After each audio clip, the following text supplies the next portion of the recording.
Amazing grace, how sweet the sound that saved a wretch like me. Missing your miracle. Kumbaga, hindi mo nakuha, hindi mo na catch up, hindi mo nahuli. Yung himalang para sa'yo, hindi mo naranasan. Why? Going to the scripture, why? Pag binalikan mo ang Biblia, bakit ko hindi nakuha? Imbis na ako ay biyayaan, ako ay nawalan. Imbis na dumami ang aking pagpapala, karamihan ay nawala. Why? Yan ang mga dilema ng maraming Christians na talagang ginagawa ang lahat, nagtatapat sa Panginoon, pero minsan dumarating panahon ng paghihina dahil may mga tanong. Bakit sila may mga answered prayer? Ako, I'm still waiting for my prayers to be answered. Maybe you missed your miracles. And why did I miss those miracles? So we have to go to the scripture sa book of Matthew chapter 14. Basahin natin, ito yung panahon ng ang kwento ay si Jesus ay nagpakain ng 5,000 tao. At alam natin ang kwento na ito, nang siya ay magpakain ng 5,000 tao, meron siyang ginamit na 5 tinapay at 2 isda na yung mga alagad ay at first were hesitant na alalahanin sila kung ito ba ay ibibigay ng Panginoon na magkakaroon ng kasapatan sapagkat sila ay nag-complain. Sabi nila, Lord, paano yan? Palagay ko, kailangan mo na silang itaboy sapagkat tayo nasa ilang na lugar. Baka sila mga hilo, baka sila ay pabalik na doon, magpugutom. Sabi nila, Lord, hindi, kayo magbibigay ng pagkain. Sabi nila, Lord, 5 tinapay lang ito, 2 isda. So kung 5 tinapay na 2 isda, what they were telling Jesus was that this will not be enough. Hindi ito sasapat. Kaya tayo nagkaroon ng panic attack. Yung bang kulang na kulang yung budget mo, pero kailangan may gawin si Lord dahil kung hindi, sasabit ka. Naranasan niyo na yun? Wala. Puro kayo sa gana. Sino rin yung nakaranas ng kakapusan? Yung nakaranas ng kakulangan? Pero pagkatapos doon, mapapansin mo, hindi ka pa rin ng Diyos pinabayaan. Panampang natin siya. Now, so kung Matthew chapter 14, we will be reading verse 13 up to verse 21. Basahin natin ang sabi ng Bible. Matthew chapter 14, verse 13. Ito sabi ng Bible. When Jesus heard what had happened, He withdrew by boat privately to a solitary place. Siya ay lumayo sa magitan ng bangka. Hearing of this, the crowds followed Him on foot from the towns. Siya ay sinundan ng maraming mga tao. Sabi ng Bible dito ay, when Jesus landed and saw a large crowd, He had compassion on them and healed their sick. Gusto mo mapansin niyo na si Jesus ay nagbiyahe.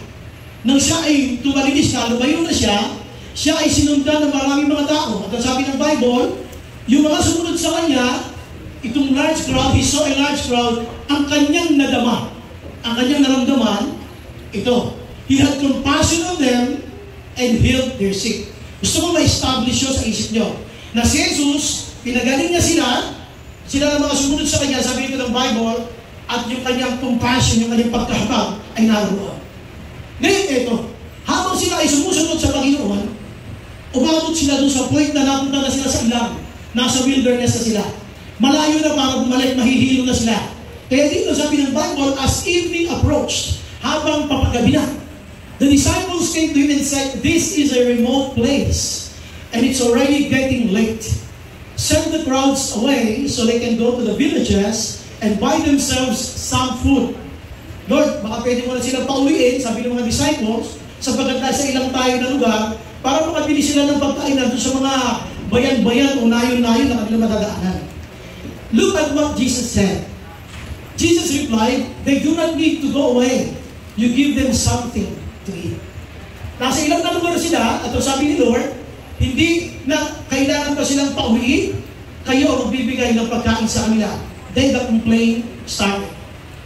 Sabi dito ng Bible, we have here only 5 loaves of bread and 2 fish, they answered. So pag binasa niyo sa ibang part ng gospel, yung tinatawag na synoptic gospel, ibig sabihin, may mga kwento sa Matthew, makita niyo sa Mark, sa Luke, minsan sa John, na talagang umaagal sila. Sabi nila, ano nung mangyayari dito? Sabi nung tinapay 2 isda, yun ang complaints nila. So dito, sabi ng Bible, we have here only 5 loaves of bread and 2 fish, they answered. Now, gusto kong pansinin itong verse 18. Look at this. Sabi ni Lord, bring them here to me. Pwede kong basahin nyo sabay-sabay? Pag tinuro ko, 1, 2, 3, game. 1, 2, 3, game. Bring them here to me. One more. Bring them here to me. Ito yung problema natin. When you have problems, you don't go to Jesus. God is telling us, bring them here to me. Today, this morning, what burdens you have right now in your heart?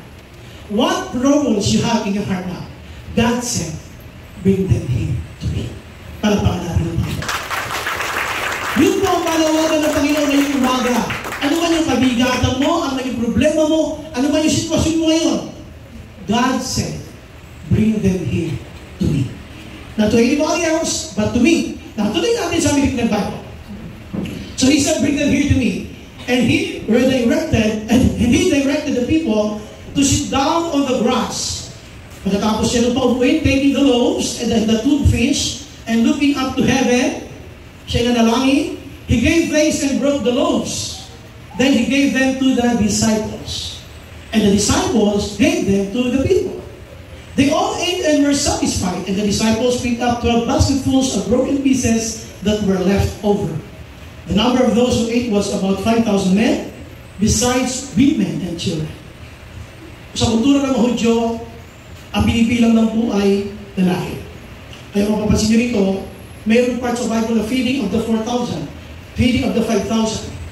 Yun po kasi ay bilang ng mga lalaki. Sa kultura Hudyo, ang mga babae ay considered as lesser value, kaya hindi sila dinasama sa bilang. Ganon din ang mga bata. Kaya ang binibilang lang, puro kalalakihan. Now, dito sabi ng Bible, pinagpatunay niya na yung kanilang pinagdududahan na si Lord ay hindi kaya magpakain ng ganito maraming tao, na 5,000, sabi ng Bible, na pinakain ni Lord, yun ay men lang, besides women and children. Kalagay na lang natin na 100 na lang ang composition ng women and children. So, doon alabas, it's more than 5,000. So, dito gusto ko lang gisingin yung diwa nyo na God showed a miracle. Isa lang ang sinabi niya, bring them here to me. When was the last time you came to the Lord bringing all those burdens? Kailan ka huling lumapit sa Panginoon, taladala mo lahat ng kabigatan mo sa Panginoon? Tandaan niyo rito, at the end of the day, wherever you are, nasa ilang silang lugar, the only thing you can do is to trust the Lord. Darating ka sa panahon ng bunto ng iyong buhay na wala ka na magagawa, kundi to trust the Lord. As sabi ni Pastor Pabs, yung aking mentor, when everything else fails, you will value the Word of God. Kapag ang lahat ng mga salita ng sino-sino ay nabigo na, doon mo makikita kung gaano ka makapangyarihan ang salita ng Diyos.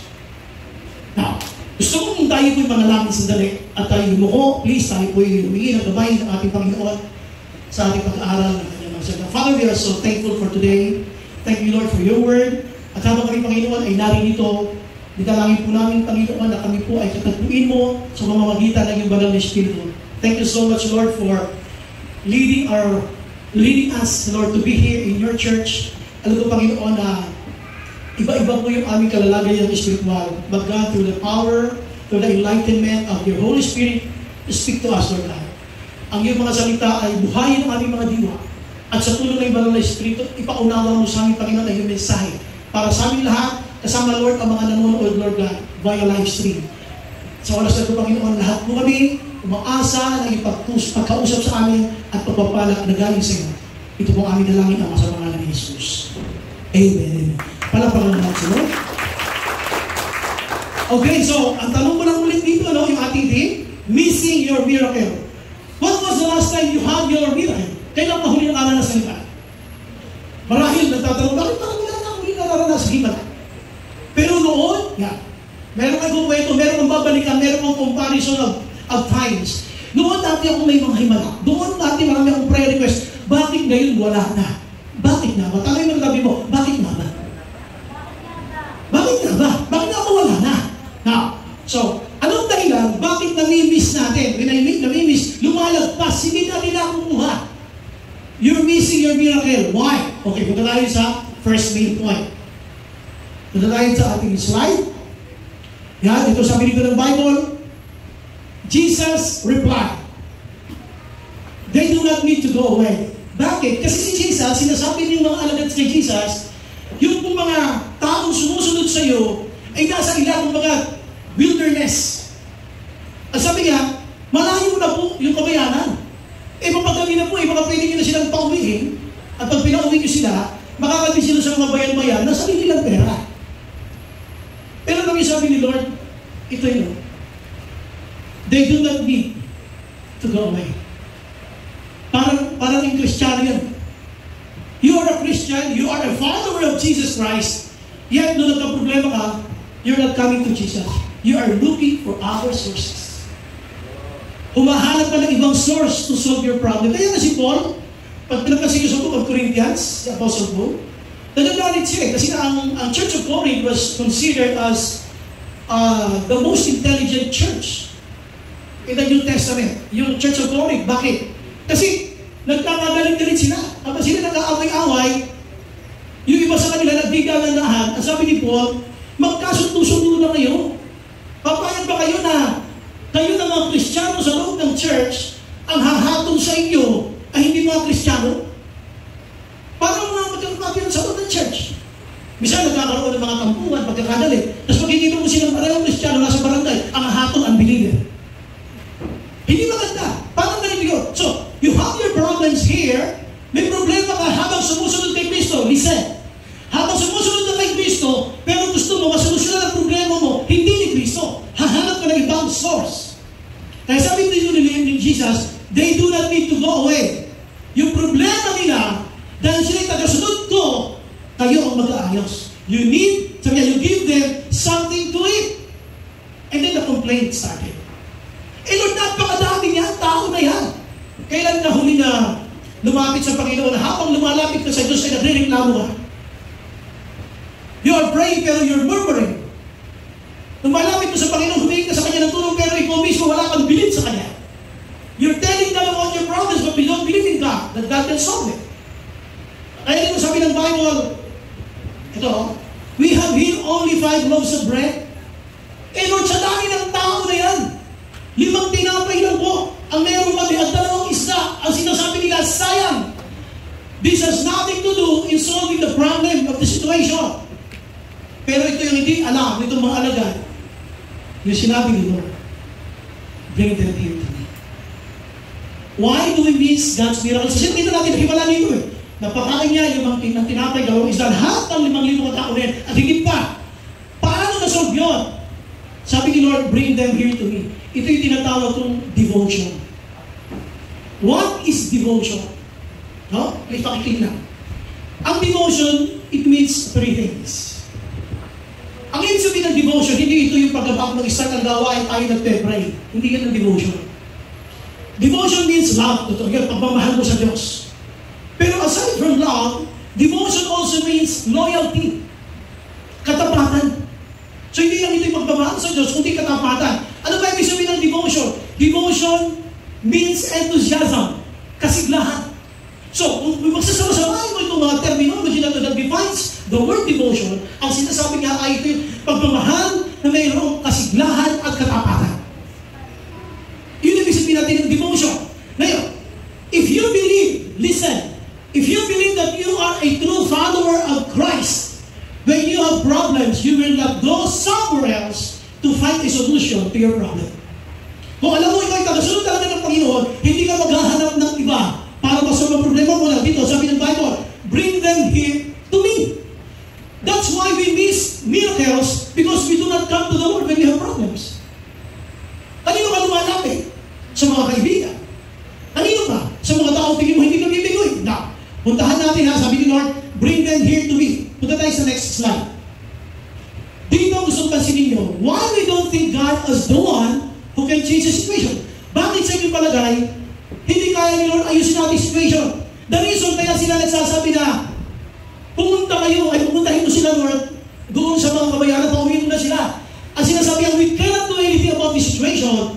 This situation cannot be handled. This cannot be resolved. Hindi ito maaayos, Lord. Kaya kung pwede na, Lord, paalisin mo na sila para sila na mismo bumili sa bayan-bayan at magkaroon sila ng abuso na. Tandaan niyo ito, ha? Jesus replied. Ang tanong na sasagutin natin, ito kasi ang ugali natin Kristiyano. Bakit may matinding problema tayo, we don't think God as the one who can change the situation? Bakit hindi Diyos ang iyong pinaniniwalaan na kaya mag-ayos ng sitwasyon? Katulad nitong mga alagad na to, ang mindset nila, ang sabi dito, paalisin mo na po sila upang makarating sila sa bayan-bayan at sila ay bumili ng pagkain. Ayaw nila doon sa Panginoon lumapit na kaya mag-ayos ng problema. Kasi nga, tingnan nyo ito, Jesus replied, they do not need to go away. You give them something to eat. Kayo magbibigay. Paano kami magbibigay? Hindi niya kakasya. Ang meron na kami limang tinapay, we have here only. Alam natin dito, ang nag-solve dito si Lord. Ang problema, malaki yung problema, pero ang liit ng tingin mo sa Diyos, ang tingin mo kay Lord only. Sabi dito ng Bible, we have here only 5 loaves of bread and 2 fish. The answer. Now, isa pang click please. Why we don't think God is the one who can change the situation? Because we computed it. Computation is always the enemy of faith. Ulitin ko, computation is the worst enemy of faith. Kapag nag-compute ka na nag-compute, hindi gagana ang iyong pananampalataya. Hindi gagana ang spirituality, ang gagana sa iyo ay practicality. Christians must learn to do the things that God requires. Sa inyong palagay, 5 tinapay at 2 isda magkakain sa 5,000, kahit gano'n magaling na mathematician, alam mo it's wrong. Hindi pwede. Cannot be. When you start computing your problems, that's the time your problem becomes worse. Habang kinukompute mo, paano na? You are now trying to compute things based on your own intellect. Kaya nagkakaproblema tayo dahil yung faith mo, hindi umaandar. We have here only 5 loaves and bread and 2 fish. So pag kinumpute mo, hindi masusunod. What else? So not only by computation, we computed it, and another click is we complained about it. Hindi ba naayos yung problema na nagreklamo ka na?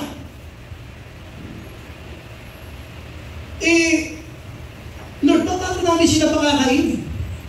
We have here only. Alam yung sinasabi niya? Akitin mo mabuti ha?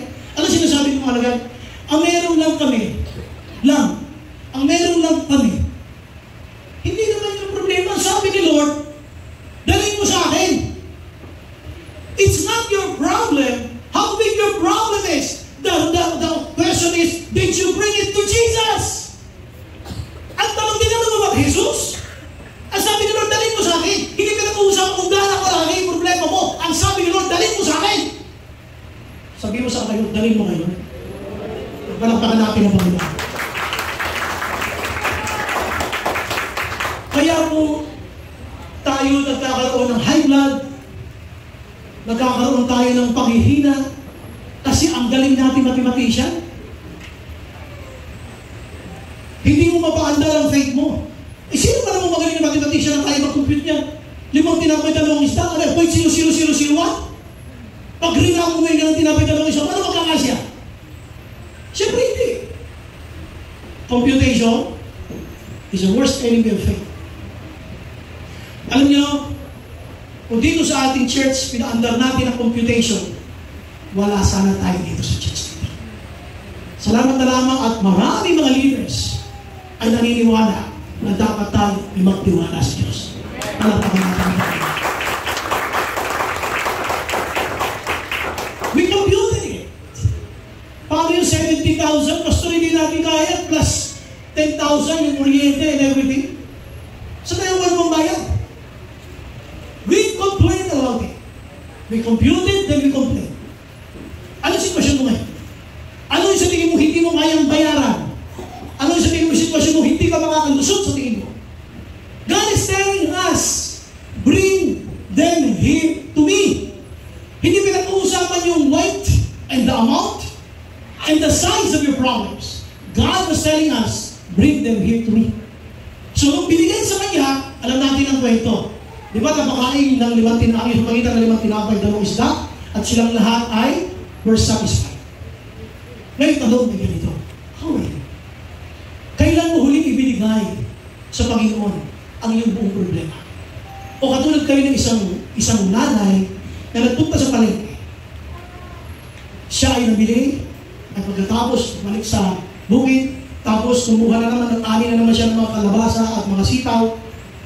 Alam niyo itong nanay na to ay isang magsasaka, pareho sila ng mag-asawa. Yung nanay na to ay papunta sa kabayanan, naglalakad lang siya. Pawis na pawis itong nanay na to, itong matanda. Maya-maya nadaanan siya ng isang lalaki na may dala din siyang mga gulay. Kaya lang meron siyang kalabaw at mayroong hilang-hilang karitela yung mayroong gulong. So habang siya ay nagbabiyahe, nakasakay siya doon sa kanyang kalabaw, nakita niya yung matanda. Sabi niya doon sa matanda, nanay, gusto niyo po, sumakay na po kayo kasi sumo niyo yung mga kalabasa, bebenta niya sa kabayanan. Kalabasa, mabigat siya. So sabi ng matanda, sige anak, salamat. So umakyat na siya doon sa karitela, tuloy ang biyahe. Ngayon niya, habang sila bumabiyahe, naririnig nung farmer, nung lalaki na may nakasakay sa kalabaw na parang anong pihit yung matanda sa likod. Tapos humihinga, parang ang tumihinga. Ganun. Paglingon niya, nakita niya matanda, at yung matanda nakaupo na sa karitela. Kaya nagsulong-sulong pa rin yung sako ng kalabasa. Ganun tayo. Sabi ni Lord, bring them here to me. Ito masakit, nanigyan ako nila. Sabi ng mga alagad, we have here only 5 loaves. Yung only na yun, na meron sila 5 tinapay, 2 isda, hindi nila alam kung ano pwedeng gawin ni Lord. Ang sabi ni Lord, dalhin mo sa akin. Alam niyo mamaya, magpe-pray tayo, isa lang ang challenge ko. Ano man yung kabigatan mo, no matter what kind of problem you have, bring it to Him and observe what God will do. Palapakan natin. Alam natin na nangyari dyan, na-solve yung kanilang problema, yung 5 tinapay, 2 isda. Now, so, punta tayo sa pangalawa. Let's go to the next one. Ito na. Sabi ng Bible, nung ito ay nasa kanya, hawak na ni Jesus. Sabi ni Jesus, bring them here to me. Kanino dadalhin? Hindi sa kapitbahay. Dadalhin sa kanya. Hindi dadalhin kasi kay Marites. Kung isa ng problema natin, binukwento natin sa kapitbahay natin, lalo kabigat ng kabigat. Lalo na kung yung kwentuhan mo hindi Kristiyano. Alam mo, may problema ako eh. Sasabihan ni Kristiyano, kawawa ka naman. Mapakamatay ka na. Oo nga, mamaya, alas 2 siguro ng hapon. May oras pa. The only thing that I'm saying is this. So, as dito sabi ng Bible, nung sila ngayon ay dinala na nila, binigay na ng mga alagad yung 5 tinapay, 2 isda. Ito yung, ito yung very, very important thing sa buhay natin mga Kristiyano. Ang ginawa ni Jesus, makuha niya, and He directed the people to sit down on the grass. Nagbigay siya ng hudyat na mga tao ito ay paupo kayo. At ang sabi ng Bible, they sat down on the grass. Taking the 5 loaves and the 2 fish and looking up to heaven, He gave thanks, the praise of the Lord, and broke the loaves. Hindi niya basta ito biniyak lang at pagkatapos ay binigay sa mga alagad at distribute nyo. Right after coming to the presence of the Lord, you have to wait upon the Lord sa kanyang number 2, direction. So pang-click please. Yeah. And He, what? And He directed. Pagkatapos na ibigay sa kanya, sabi ni Lord, ibigay niyo sa akin, dali niyo sa akin 5 tinapay, 2 isda. Ang kasunod doon, nung kanilang devotion, yung loyalty, yung magtitiwala nila sa Diyos, may kasunod galing kay Lord, yung direction. Sometimes, pag may mabigat tayong problema, we come to the Lord, yes. Akala mo, pag sinabi mo na, umiyak ka na, at lumasay ka na, tapos na, wait for God's further instructions. Makantay tayo ng kasunod na instruction. May kasunod na instruction. Ano sabi rito ng Bible? And He directed. It's a clear instruction. It's a clear direction. So, ang tanong ganito. Pagkatapos mong mag-pray at umiyak sa Panginoon na lahat ng mabigat ng problema, ano sabi ni Lord? Ano sabi niya pagkatapos? Sabi ni Lord, pagbigay ka daw ng problema ko sa kanya, bibigyan daw niya ako ng mga numero sa loto. 16, 23, di ba? Ang ganun! Sabihin mo sa kanya mo, hindi ganun. Tanongin mo, sabihin mo yung katabi sa mo, hindi ganun. Tumisa na kala natin ganun eh. Lord, bigyan mo ako ng mga numero. Ganun? Mga numero na hinihingi mo ngayon? Okay sana kung mga numero ng Bible verse. Okay sana eh. Hindi, pati numero sa loto talagang ipapanalangin. At sinasabi mo, yun ang further direction. Tandaan nyo, God will not contradict His word. Hindi pwedeng kontrahin ng Diyos ang kanya mga salita. God is a holy God. Anything na ibibigay niyo sa iyo will make you dapat holier. Dapat mas paano ang pleasing sa Diyos pagkatapos sa mabigat na problema. Pero pag kahit naman hindi sumunod, this is the dilemma. Listen, this is the dilemma. Pagkatapos mo umiyak, akala mo tapos na. Wait for further directions. May kasunod. Minsan lang nyo, hindi nyo magugustuhan na susunod na election niya. One time I was praying for Davao. Diba? Makita nyo nangyari sa Davao? Flood. Tapos, landslides. May mga pastors doon na naapektuhan. Yung churches nila na-wipe out dahil duwa sa light materials. I was praying last week. I was praying for a certain amount. Sabi ko, Lord, kailangan ko ng pambayad sa bahay namin. Meron naman akong konting pera na itatabi. Alam mo, sabi ni Lord, pagkatapos ko mag-pray ha, yung burden ko na dala-dala, I brought it to the Lord. Sabi ni Lord, bring them here. Yung further instructions, I hated ba? I hated yung kasunod na instruction. Alam mo, sabi ni Lord, yung hawak mo na yan, ipadala mo sa Davao. Gagawin lang. Babahay nyo ng bahay yun. Further instructions, further directions is hard. Bakit? Hindi naman sila pinaupo sa couch. Sila pinaupo saan? On the grass. At alam lang natin na grass, Bermuda grass. Hindi po yan ganyan. Yan po yung mga talayo matataas. Doon sila pinaupo, Makati. Mahakdi. Magsiupo kayo. Paano ba namin yun? Gutom na nga kami, dinagdagan mo ba yung hirap namin? That's how we do. When we come to the Lord, we brought to the Lord yung lahat ng burdens. So sabi Lord, bring them here. Tapos yung sunod na instruction, hindi mo magugustuhan. Anong sabi dito ng Bible? He directed the people to sit down on the grass. Okay, sana kung Bermuda grass. Okay, sana kung yung mga damo na paninipis lang. Matataas po. Yung grass na pinag-uusapan dito, Makati.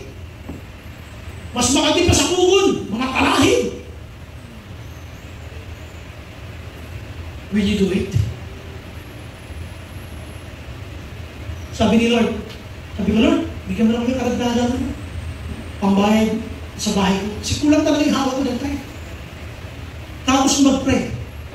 Yung further direction, hindi ko talaga gusto. Sabi ni Lord, dalhin mo yan. Sa Tagalog, ipadala mo yan. Kasi meron doon mga pastor, mga kapatiran, na grabe ang dinadanas nila.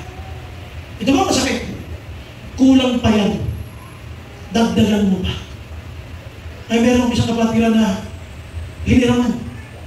Sabi ko, Sister, tayo na mababalik ko ito na nito araw, next Friday. Dinagdagan ko pa ng 3-5. So lumaki. Mas lalong bumigat, binitaw. Mas lalong mabigat, bitawan. Pero ang direction ni Lord, ipadala. Pinadala. We need the day na solve yung problema kung pambayad ng bahay.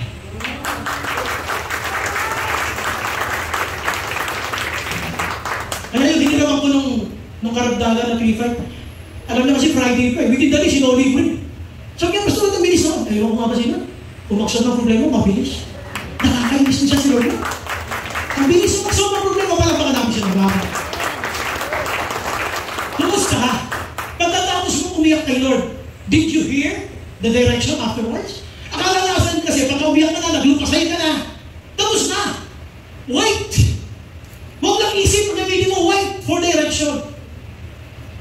Dito sabi ng Bible, He directed the people to sit down on the ground. So they waited. Sila'y naupo na. Then He gave thanks and broke the loaves. Doon niya lamang ito, hinati-hati ang binigay sa kanila. Punta sa next slide. Gusto kong pansinin ito, yung root of thanksgiving was an attitude of giving. Ibig sabihin, yung pinaka-ugat ng pagbibigay ng pasasalamat ay yung ugali ng pagbibigay. Alam niyo ba kung ba't kayo pinabless ni Lord? Sapagkat nakita ni Lord, you have a generous heart. Kaya kami nagpapala ng Diyos kasi alam ni Lord, hindi ka maramot. Alam ni Lord, na susunod ka sa Kanya kung may pinagawa siya sa iyo. Sabi mo sa katabi mo, hindi ka maramot. Sa kabila naman sabihin mo, hindi ka maramot. Okay? Now, tingnan nyo. Yung root of thanksgiving, di ba nagpasalamat siya? Pagbibigay ng pasasalamat. Yung ugat ng pagbibigay ng pasasalamat ay yung mismong pagbibigay. Tingnan nyo mabuti ha. Pansinin nyo ito mga verses na to. Ilagyan ko ng asterisk yung 16 at 19 for you to see the comparison. Sa 16, sabi ng mga alagad, Lord, pauwiin mo na sila. Kasi nasa ilang tayo eh. Mahihilo sila, magugutom sila, pauwiin mo na po. Sabi ni Lord, Jesus replied, they do not need to go away. You give them something to eat. Kayo ang bibigyan ng pagkain sa kanila. Something to eat. And He directed the people to sit down on the grass, taking the 5 loaves and the 2 fish and looking up to heaven, He gave thanks and broke the loaves. Tingnan niyo yung giving ha. Pagkatapos yung magpasalamat sa Diyos Ama, ibinigay naman niya ito, sabi niya, nagbigay siya pasalamat sa Diyos Ama, tapos binigay naman niya ito sa mga disciples. Na pwede naman sana, hindi mabuti ha, na pwede naman sana na ibigay na ni Lord ito mismo direkta sa mga tao. Bakit pinadaan pa niya sa mga disciples? You will know later. So He gave thanks, pasalamat sa Diyos Ama, tapos He gave them sa mga disciples. You know? Tapos disciples gave them also to the people. Kung tingnan niyo yung protocol ng pagbibigay. Tapos ano nangyari sa kanila? They all ate and were satisfied. Sino yung all? Yung 5,000. Pero, yung unang computation and complaint ay only, sabi nila, you will have only here, sabi niya, ng 5 loaves, you know? And He directed them people to sit down. Tapos kung bakit na yung kabilang slide, ang tawag nila dito, Lord, meron na kami 5 tinapay at 2 isda. Yung sinasabi, makinig mo buti ha, yung sinasabi nila ni Lord na something, kayo magbibigay ng something to eat, was more than 5,000. Kaya Lord, yung something ay malaking bagay. Palakpakan natin ang Panginoon.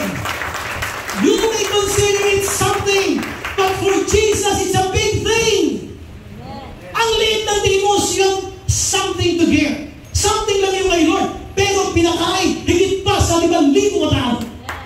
Isa pang palakpak para sa Panginoon. Ngayon naman, bakit tayo kinakabahan kapag tayo ay may kakulangan?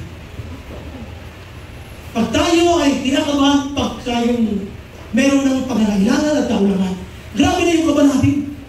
Grabe na yung kaba natin. Anong tanong? Bakit kaya nangyayari yun? Bakit tayo kinakabahan? Now, puntahan natin yung next slide. Dito sa next slide, ito may makikita na. Yan.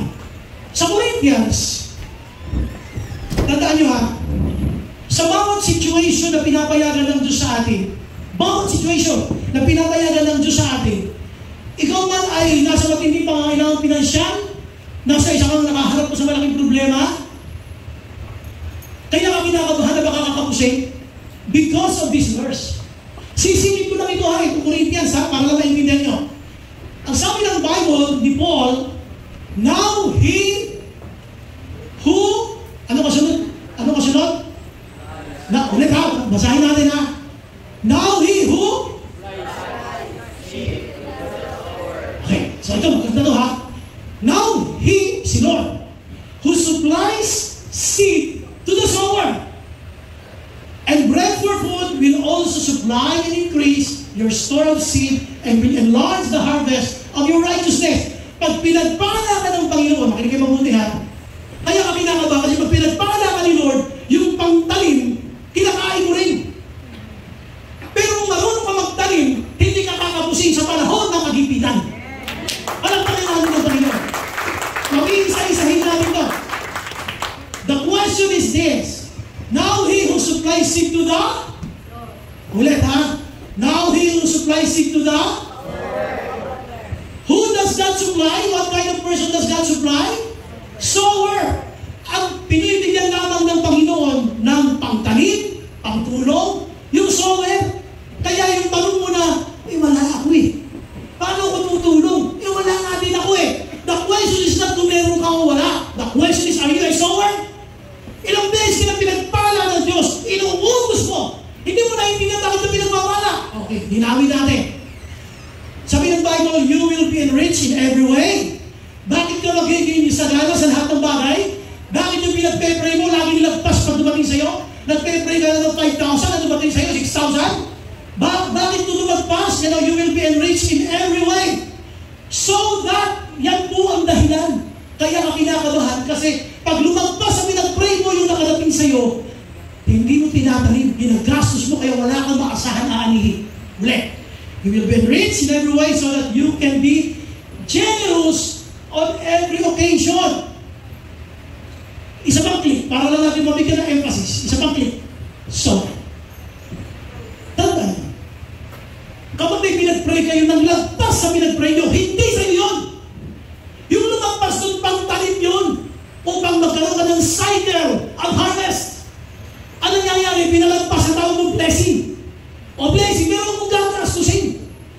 Pang tanim yan, sabi mo sa katabi, pang tanim yan. You will be enriched in every way.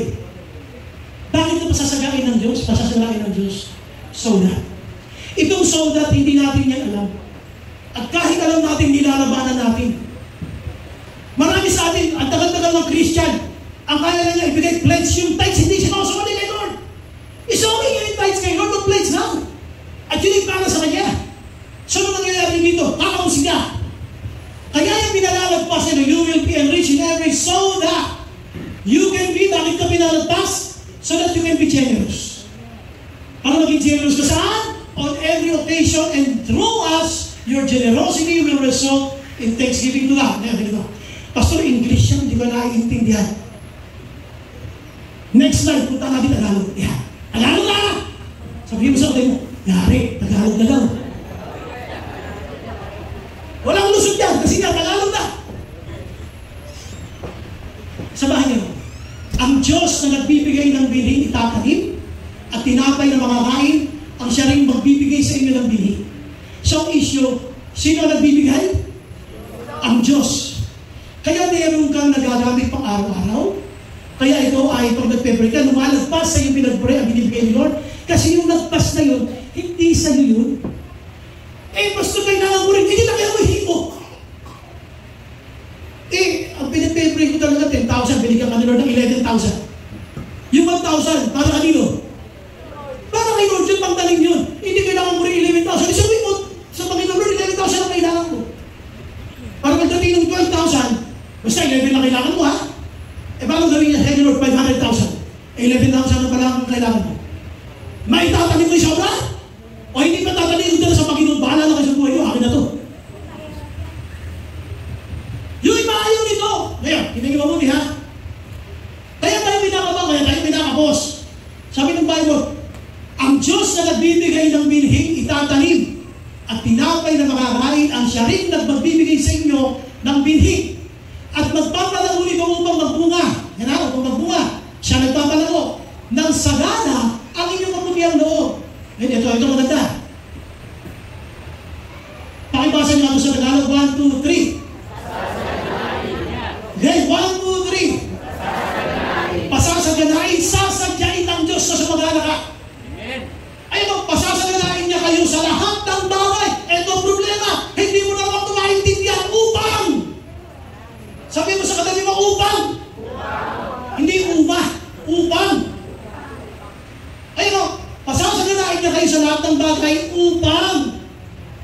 Hindi mo maintindihan ito kasi kaya pag sumobra sa pasaganaan na yan, kinakain mo pa rin, tinatanim pa rin, hindi na eh. Kaya nga pasasaganain upang, pakibasa niya, 1, 2, 3 kayo. Ito na. Sino ba yun? O ano, bigyan kayo sa damo na alam nyo, grabe ang problema dinadala sila. Tulungan nyo, taniman nyo.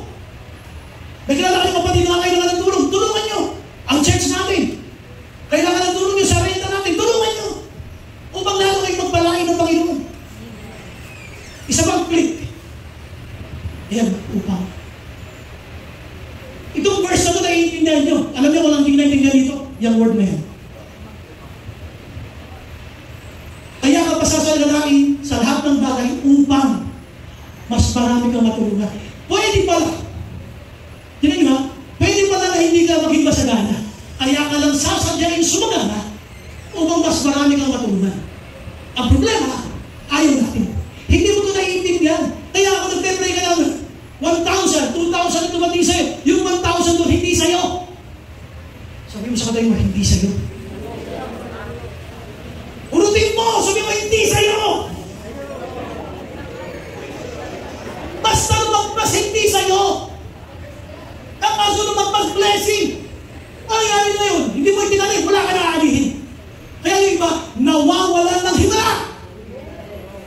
Kaya himala, kaya iwanan mo anak, pwede mo maranasan. Bakit hindi mo naranasan? Ayaw mo kasi sumunod sa kanya. Sabi mo sa katay mo, sumunod ka kasi. Sabi ng Bible yan, hindi ko ha, pasasaganain niya kayo sa lahat ng bagay upang mas marami ang inyong matutulong. Kaya pala ako na-promote. Kaya pala mas makisweldo ko para mas marami ako natulungan. Kaya pala ako nalipat ng mas magandang trabaho upang mas marami ako matulungan. Kaya pala ako binigyan nyo ng mas magandang negosyo upang mas marami ako matulungan. Ano nangyari? Kung kailan ka na-promote, tsaka ka nag-ikurikot. Kung kailan maganda yung position mo, kung kailan ka binigyan ng salary increase, hindi ka na nagbibigay ng plights, hindi ka na nagbibigay ng tithes, ayaw mo na. Sabi mo sa katay mo, hindi ikaw yun. Kamukha mo na.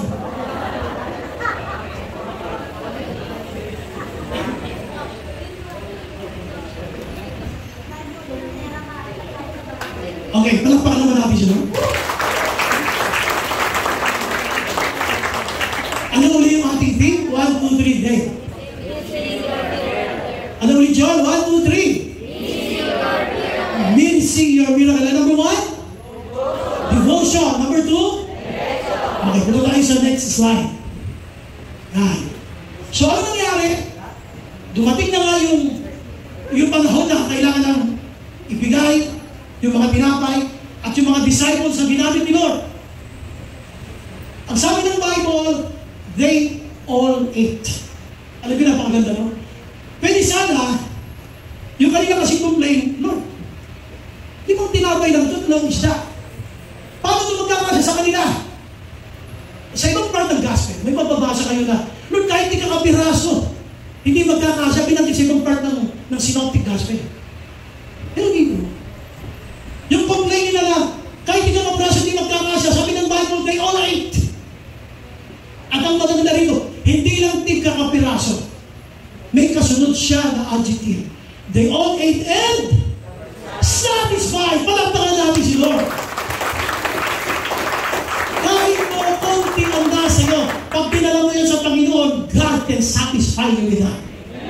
Nasubukan nyo na yung kulang na kulang kayo sa tulog. Kaya ang kinabukasan, kailangan umalis. At kailangan maagang-maaga ka. Ang tulog mo halos 2 oras na lang. Ang prayer mo, Lord, 2 oras na lang to, pero ba, Lord, pwede 2 hours na to, gawin mong sapat sa aking pagtulog. Alam niyo, gano'n ako mag-pray, pagkaya kulang ako sa oras. Lord, alam ko 2 oras na lang, pero Lord, gawin mong sapat na sapat sa akin to sa pagtulog ko. And I feel strengthened after 2 hours. Dito, sinasabi ko lang, nung masatisfy sila, bakit yung mga disciples ay inipon nila. Yung mga sumobra, and the disciples picked up 12 basketfuls. So, yung mga sumobra, ang sabi ng Bible, ilan na nagkaan sumobra, they picked up na 12 basketfuls of broken pieces that were left over. So, ang sumobra, ilang basket? Ilan yung pinaghati-hatian? 5 tinapay at 2 isda. Tingnan niyo mabuti. Mas marami pa ang sumobra kaysa pinaghati-hatian. Ganun ka ba kapangyarihan ang Diyos natin? 5 tinapay at 2 isda. At ang tawag mo doon, hindi sasapat. At kahit palutaling namin ito sa iyo, ang tawag mo, only. Grabe, ang tingin mo kay Lord, only? Hindi mo natin nakita yung kanyang kapangyarihan at kakayanan. Yun ang problema natin. Bilang Kristyano, that is the dilemma that we face. Ano yung dilemma natin? Yung nakatingin sa malaking problema, yung kalakihan ng Diyos mo, nakalimutan mo. Kaya sabi Lord, bring them here to me. Kaya nga challenge siya ngayon sa'yo, whatever concerns you have right now, whatever is troubling you, God is telling you, bring them here to me. Dali mo sa akin. So, ang una, sabi natin na first main point, yung devotion natin, yung loyalty natin sa Diyos. And number two, direction. At yung ating pangatlo, yung tinatawag na deletion. You have to delete your doubts. Starting today, start deleting your doubts. Alisin mo na yung pagdududa. Nakita mo na kung gano'n makapangyarihan ng Diyos. Bakit parang puno ka pa rin ang pagdududa? Kasi hindi ka kasi marunong pagpalain. Yung sumobra sa pinagpala sa'yo, niluluto mo pa rin. Pag sumobra, hindi sa'yo. Para yun sa gawain ni Lord. Palakpakan natin ang Panginoon. Pwede sana ang inutusan dito na mag-ipon ng sumobra ay yung mga tao. Bakit? Mga sobra nila yun eh.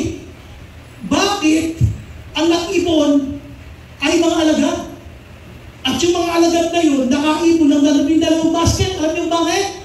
Kasi nga, puro sila pagdududa. Bawat alagad na nagdududa ay tingin isang basket ang isinapag sa kanila. Palakpakan natin ang aming Panginoon. Delete your doubts. Delete your doubts. Sa kong palakpakan yun, yung malakas. Hallelujah!